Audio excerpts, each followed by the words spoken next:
This video essay will show how Islamic culture has been misrepresented in 21st century Hollywood cinema.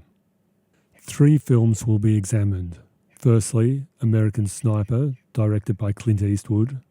Secondly, The Kite Runner, directed by Mark Foster. And thirdly, Borat, Cultural Learnings of America to Make Benefit Glorious Nation of Kazakhstan, directed by Larry Charles. Islam is a religion based on the Quran and the teachings of Muhammad. Its adherents are Muslims. There are 50 countries where the dominant religion is Islam. There are estimated to be 1.9 billion Muslims. Pramagor notes, quote, "Ideologies may be invisible, yet they shape the world in important ways by influencing the action of individuals and groups."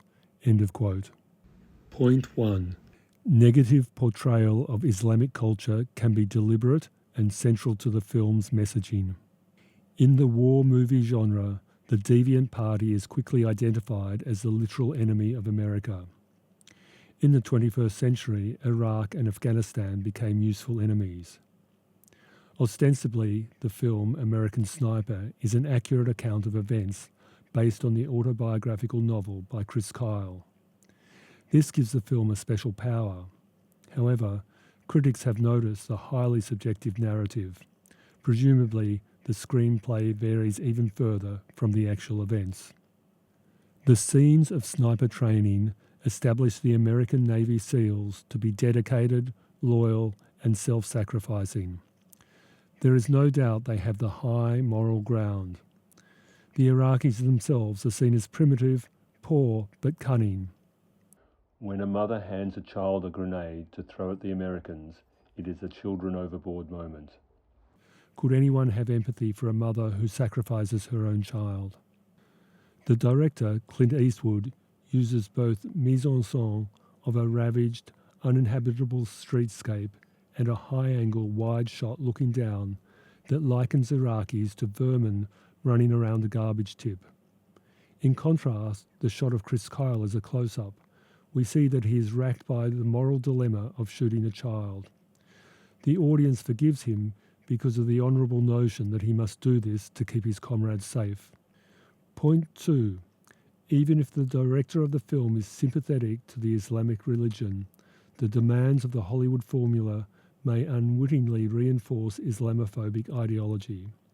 The Kite Runner was based on a novel by Khalid Hosseini. The early scenes of the film showing the protagonist Amir likely reflect Hosseini's early years wandering around the markets in his native Kabul, Afghanistan. The kite flying symbolises childhood freedom and innocence. As it requires 2 boys to fly a kite, it also symbolises friendship and trust, worthy values. The adults in Amir's life are sophisticated and honourable. The scenery is breathtaking. Afghanistan and the Islamic people are positively portrayed. The film, at its essence, uses the formula of sin, guilt, and redemption. However, along the way it digresses into a thriller and love story. Then it transforms into a horror story. Brandt notes that the film, quote, builds up its image of Islamic terror through cinematic parameters, end of quote. A woman is stoned to death by the Taliban for infidelity. The viewer never sees her face, but the sound of the rocks hitting her body are unforgettable. Viewers will long remember the horror and brutality of the Taliban. The message is that Islamic fundamentalists are evil. Brandt notes that this, quote, matches the expectation of the viewers, end of quote. Point 3. The use of satire or humour does not absolve the director from Islamophobic ideology. The film Borat, Cultural Learnings of America for Make Benefit Glorious Nation of Kazakhstan, is a social satire and parody of conventional documentaries. Cohen, perhaps with a nod to the potential fallout from the film, recalled while shooting the first scene, quote, "It was like this moment of realisation. These are real people moving the story forward," end of quote. The humour derives both from the unwitting responses from a series of interviewees and the buffoonery of the main character Borat and his sidekick Azamat. Campbell calls the film a mockumentary.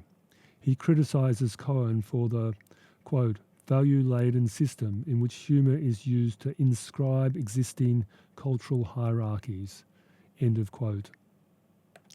Curiously, Cohen chooses an actual country, Kazakhstan, rather than a made-up country, which he did in the film The Dictator.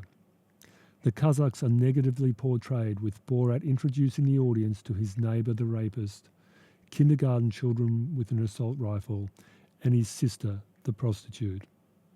A common thread in the film is the anti-Semitic views of the protagonist Borat. Quote, "These rats are very clever," unquote. There is disturbing imagery of the running of the Jews, shown to be a popular event in Kazakhstan festivals. The main characters have a primitive and superstitious view of Jewish people. The view is so hyperbolic that the real mockery is on those who hold those views.